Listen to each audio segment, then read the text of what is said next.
거룩한 주일 주의 전에 오신 여러분 주의 이름으로 환영하고 또 그리스도 예수의 이름으로 하나님의 은혜가 충만하기를 주의 이름으로 축원합니다. 오늘 저는 사명의 재료 한번 따라 볼까요? 사명의 재료. 사람인간은 무엇에 속해 있기를 원하고 사람은 누군가에 이끌려 살아갑니다. 어떤 사람들은 죄책감에 이끌려가고 어떤 사람은 두려움에 이끌려 살기도 합니다. 또 걱정에 이끌려 살기도 하고 어떤 사람은 불안정이나 분노에 이끌려 살아갑니다. 하지만 하나님께서는 우리가 당신의 목적과 계획에 이끌려 살기를 원하십니다. 아멘이시죠? 하나님이 창조하신 모든 것에 목적이 있다고 말씀을 하셨기 때문입니다. 열흘 전에 우리 교회는 릭 워렌이 쓴 책 중에 목적이 이끌어가는 삶, 이 책을 가지고 40일 동안 캠페인을 한 적도 있습니다. 그렇습니다. 하나님이 우리를 지으실 때는 분명한 목적이 있는 것입니다. 우리의 심장은 1분에 60회에서부터 70회 정도 심장이 뜁니다. 내 심장에 손을 얹어 내 심장이 뛰고 있는 것을 느끼게 되어지면 나를 지으신 하나님의 창조의 목적이 아직까지 남아있구나, 나에게는 사명이 있구나, 이렇게 정리를 하면 좋을 것입니다. 하나님이 여러분을 향한 목적과 사명은 무엇일까요? 사명을 어떻게 깨닫게 되는 것입니까? 하나님께서 이스라엘 백성들을 애굽의 종살이를 하고 있을 때 구원하여 탈출을 시켰습니다. 그리고 나서 출애굽기 20장에서 하나님은 분명히 말씀을 하셨습니다. 너희는 우상을 만들지 말아라. 그리고 우상을 섬기지 말아라. 그리고 내 앞에 다른 신들을 두지 말아라. 하나님을 따르지 않고 우상을 섬기는 자들에게는 3세대를 멸할 것이라고 말했고, 반대로 나를 사랑하고 나의 계명을 지키는 자들에게는 천대까지 은혜를 베풀 것이라고 약속을 하셨습니다. 이 말씀이 이스라엘 백성들이 어떻게 살았습니까? 그 이후에 그들은 가나안을 정복한 이후에 여호수아가 백성들을 향해서 그는 이런 설교를 합니다. 만일 여호와를 섬기는 것이 너희에게 좋지 않게 보이거든 너희 조상들이 저 강 저쪽에서 섬기던 신들이든지 또한 너희가 거주하는 땅에 있는 아무리 족속의 신이든지 너희가 섬길 자를 오늘 택해라. 선택과 택하는 것은 우리가 하는 것입니다. 택해봐라. 오직 나와 내 집은 여호와만 섬기겠노라. 그들이 온전한 대답을 하였습니다. 백성이 대답해 이르되 우리가 결단코 여호와를 버리고 다른 신들을 섬기지 아니할 것입니다. 그리고 18절에 보면 그는 우리 하나님이심이니이다 하니라. 우리가 다른 신을 섬기지 않겠습니다. 오직 여호와만 섬기겠습니다. 하나님은 우리의 유일하신 신입니다 라는 고백을 이스라엘 공동체가 하였습니다. 하지만 그 이후 이스라엘 백성들이 어떻게 하였습니까? 그 언약을 파기하고 하나님을 배반하고 온통 바알과 아세라 그리고 여신을 섬기게 되었습니다. 범죄의 결과는 무엇입니까? 북이스라엘은 주전 722년에 아수르에 의하여 완전히 멸망을 당하고, 그리고 남유다는 주전 586년에 바벨론에 의하여 그들은 완전히 멸망을 하였습니다. 우리 조선 왕조가 500년 만에 완전히 망한 것처럼 이스라엘의 왕조는 완전히 폐하로 망하게 되었습니다. 하지만 언약을 성취하시는 분 우리 하나님께서는 거대한 제국 바벨론을 주전 539년에 메대를 통하여 망하게 하고, 메대는 페르시아에 의하여 멸망시키시면서 당신의 백성을 이스라엘로 온전히 귀환을 시켰습니다. 백성들이 이스라엘로 돌아와서 한 일이 무엇입니까? 1차 그들이 귀환을 하고 난 다음에는 스룹바벨을 통하여서 성전을 재건했고, 2차 귀환을 통해서는 에스라를 통해서 영적 회복 운동을 일으킵니다.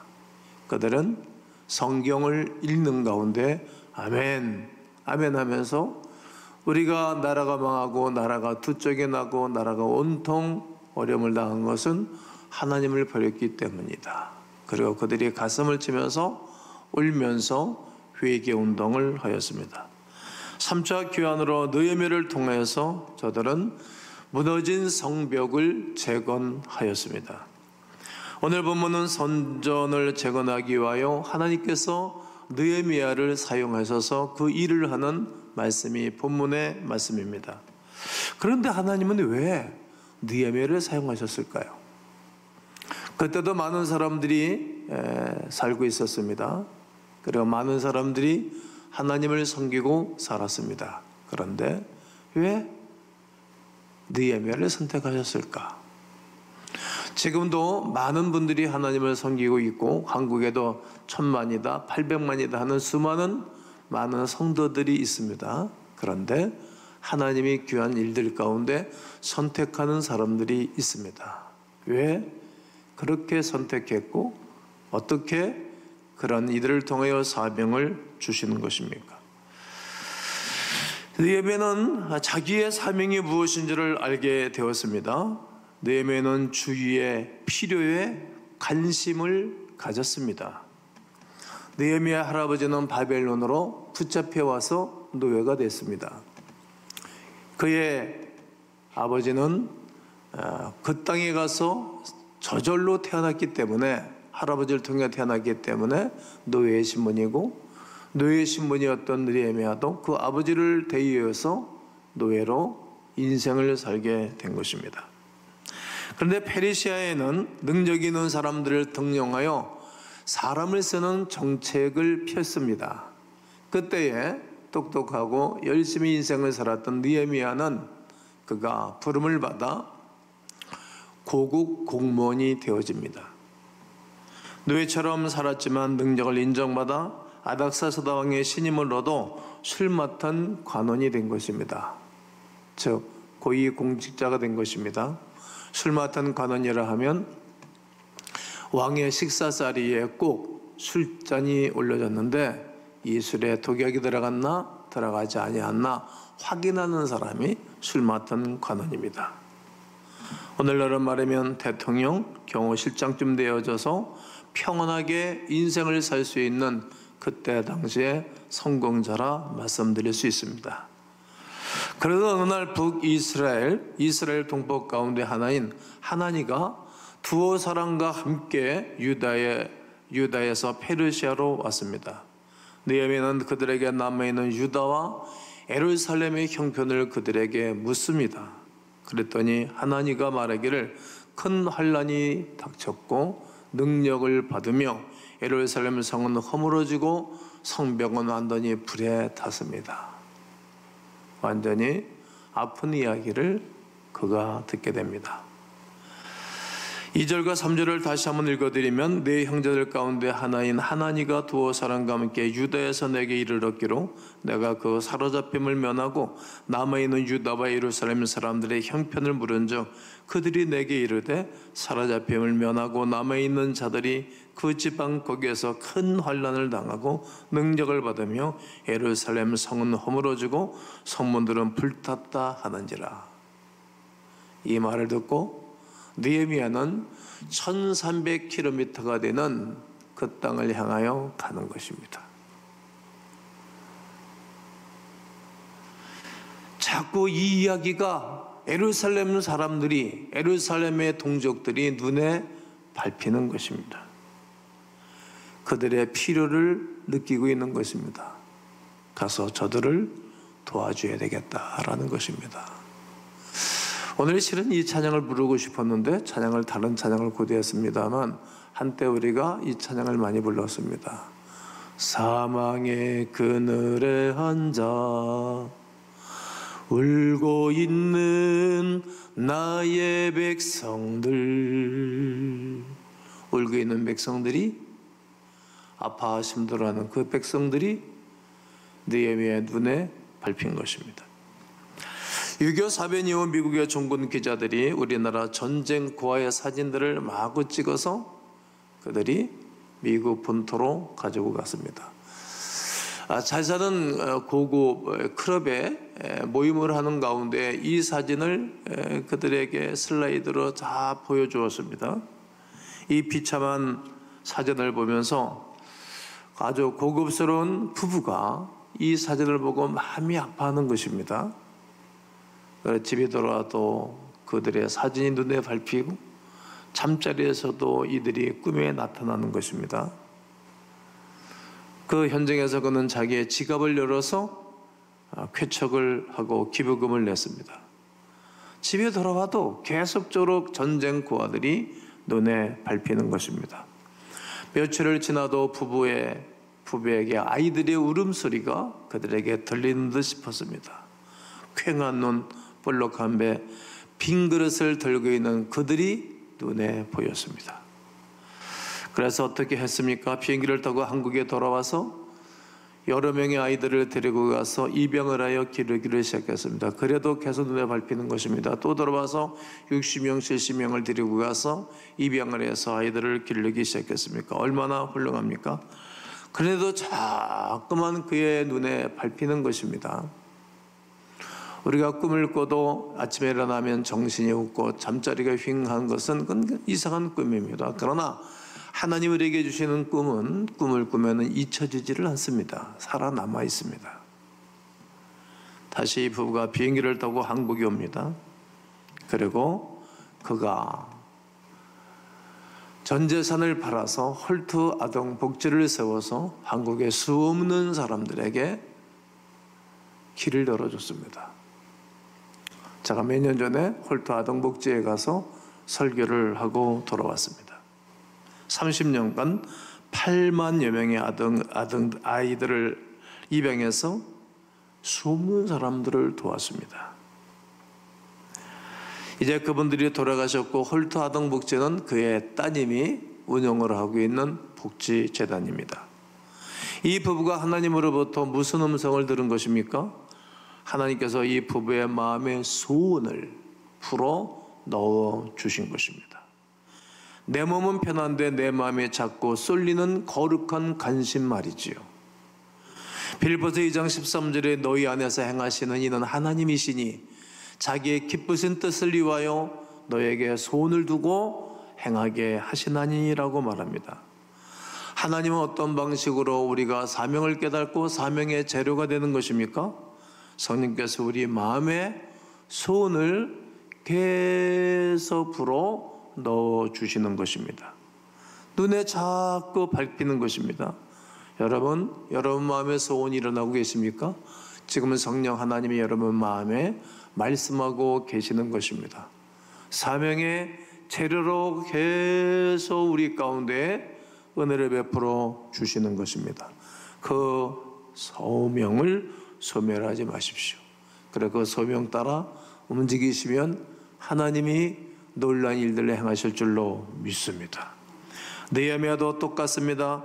페르시아에서 편안하게 살만한데 이제는 노예의 신분은 여전하지만 누가 뭐라는 사람이 없고 밥 먹고 살만하고 또 아이들과 오손도손 행복하게 여행도 하고 텐트를 치고 놀러 가기도 하고 그 아이들 교육도 제대로 시킬 수 있고 이제는 평안한 삶이 자기에게 주어졌지만 소원이 일어나는 거예요. 자기의 동족에 대한 아픔 계속 그가 견딜 수가 없습니다. 타버린 성벽, 성문 환란을 겪고 있고 능력을 받고 있는 남아있는 자기의 백성들이 눈에 밟힌 것입니다. 이처럼 하나님의 백성 그리고 참된 지도자는 사람들의 필요를 느끼 가는 것입니다. 난자를 돌봐왔던 포사이트 선교사 예수 예양원이 있는 한 최홍종 목사, 이후에 나원자를 평생 도왔던 손양원 목사님, 지금 그곳에는 제 후배 목사가 또 제 제자인 목사님이 가서 사역을 하고 있습니다. 그들은 거룩한 관심이 곧 하나님이 주신 사명이었기 때문에 그 사역들을 할 수 있는 것입니다. 사랑하는 성도 여러분, 지금 여러분의 마음은 어디를 향하고 있으십니까?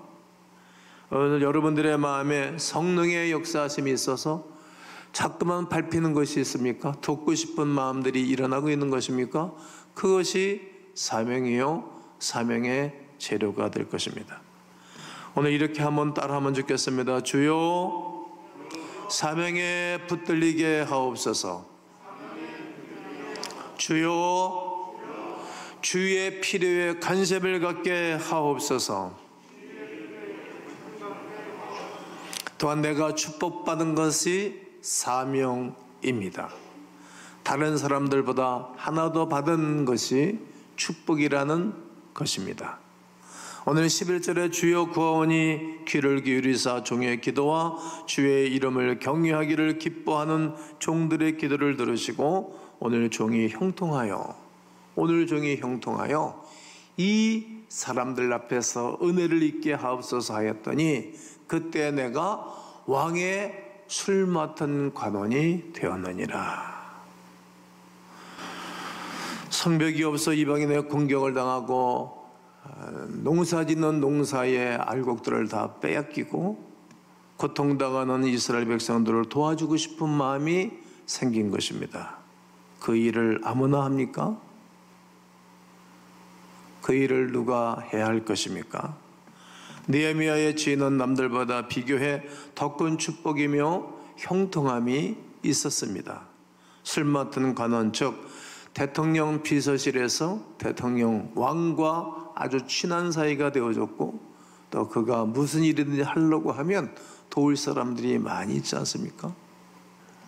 느헤미야는 하나님께 주신 귀한 자신의 사명과 지위가 자신의 사명과 관계가 있다는 것을 알았습니다. 그러므로 성도 여러분 꼭 기억하십시오. 나는 다른 사람들과 볼 때에 하나도 받은 축복이 무엇인가를 살펴보면 좋을 것입니다. 고향의 친구들 비교해보면 나는 무엇을 더 받았는가 반드시 있을 거예요. 성도에게는 한 가지 분명한 것이 받은 것이 있어요. 뭐죠? 성도라는 하나님의 백성이라는 하나님의 자녀라는 한 가지 받은 축복이 있어요. 그리고 교회에서 주신 직분이 있어요. 똑같은 회사 대표이사라도 우리에게는 교회에서 주신 직분이 하나 더 있는 거예요. 그리고 다른 사람들보다 그 외에 한두 가지 더 받은 것들이 반드시 있을 것입니다. 이것이 나의 사명입니다. 에스더 왕을 보십시오. 에스더에게는 부모가 일찍 죽게 되어집니다. 그랬을 때 그의 삼촌인 모르드게가 자기 딸처럼 자기의 자녀처럼 잘 길러냈습니다. 우리 교회도 그런 분이 계십니다.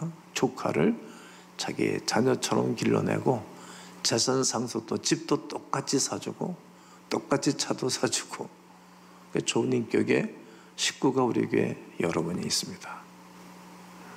잘 길러냈습니다. 이후에 그 에스더가 왕의 왕비가 되어집니다.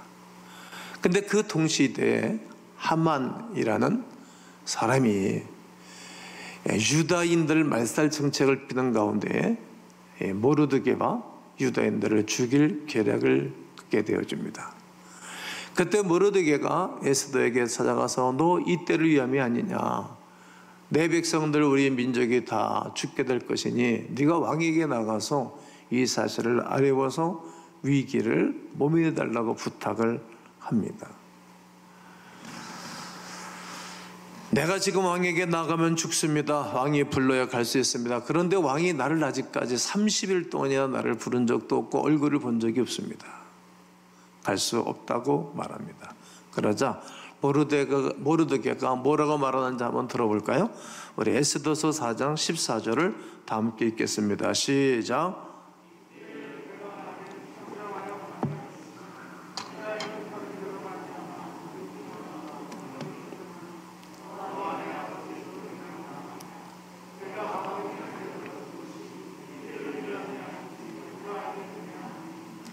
네가 안 하면 누가 하냐? 만약에 네가 안 한다면 다른 사람이 할 수도 있을 거다. 그런데 이때를 위해서 너를 왕비로 세운 것이 아니냐? 네가 이 어려운 세상, 어려운 세대, 우리가 다 노예로 사는데 너는 왕을 모시고 너 왕비가 됐지 않니? 이때를 위해서 네가 왕비가 된 거다. 이렇게 모르드게가 말하는 것입니다. 에스더가 더 하나 가진 축복의 이유는 민족을 살리는 사명 때문입니다. 내가 다른 사람들보다 하나 더 가진 것이 있다면 그것이 곧 나에게 사명입니다. 하나님은 상처를 낭비하시는 분이 아니십니다. 하나님은 그 상처를 붙들고 나의 사명의 길로 열어주시기를 원하십니다. 예수님께서 부활하신 후 상처는 손바닥 자국을 안 지우시고 제자들에게 나타나서 도마야, 네 손가락을 내 상흔에 한번 놓아봐라. 그리고 나인 줄을 믿으라고 말씀하십니다. 요한복음 20장 27절에 도마에게 이르시되 네 손가락을 이리 내밀어 네 손을 보고 네 손을 내밀어 내 옆구리에 넣어보라. 그리하여 믿음 없는 자가 되지 말고 묻는 자들이 되라. 믿는 자가 되라. 예수 그리스도께서 받으신 옆구리에 창으로 찔린 상처, 양손에 찔린 상처, 머리에 찔린 상처, 양발에 찢기신 그 상처는 부활의 놀라운 능력으로 치유해 주신 것입니다. 그분이 상처를 받고 온몸에 상처를 받고 죽으셨기에 부활을 하셨고, 그 부활하신 예수 그리스도께서 모든 제자들의 상처를 싸매 주신 것입니다. 믿음 없는 도마에게도 믿음의 사람이 되어주고 믿는 자가 되고, 그 이후에 도마는 저 인도에 첸나이에 가서 복음을 전거하다가 창에 찔려 순교를 당했다고 그러죠. 우리의 상처는 우리가 씻음받을 수 없고 사명의 재료가 될 수 없어요. 그러나 상처 입은 예수 그리스도의 그 상처로 말미암아 부활의 놀라운 능력으로 모든 이들에게 상처를 씻어주는 거예요. 죽은 자가 살아나신 그리스도 예수로 말미암아 우리의 상처는 사명의 재료가 될 것입니다. 하나님께서 오늘 우리에게 말씀하십니다. 여러분들의 마음의 방향은 어디에 가 있습니까? 그리고 나 혼자 왜 이렇게 힘들어? 왜 나 혼자 이렇게 독박을 쓴 것처럼 늘 힘들고 애쓰고 살아야 되는가? 편안하게 안락하게 살 수 있는 길은 없는가? 그렇게 맘먹고 기도하는 분들도 있을 것이라고 생각합니다. 그러나 그 상처가 사명이요, 사명의 재료가 되는 것입니다. 나는 다른 사람들보다 한 가지 더 받은 축복은 무엇일까요? 한번 찾아보시면 우리 교우들 많은 사랑과 복을 받았습니다. 다른 사람들보다 하나 더 받은 것이 곧 사명이고, 내가 받은 상처는 크게 상처를 입으신 예수 그리스도의 그 상처로 싸매임을 받고 부활하신 그리스도 예수의 놀라운 능력으로 잃어버린 모든 것들이 회복을 하고 살아 숨쉬는 거룩한 은혜가 그리스도 예수의 이름으로 있기를 주님의 이름으로 축원합니다.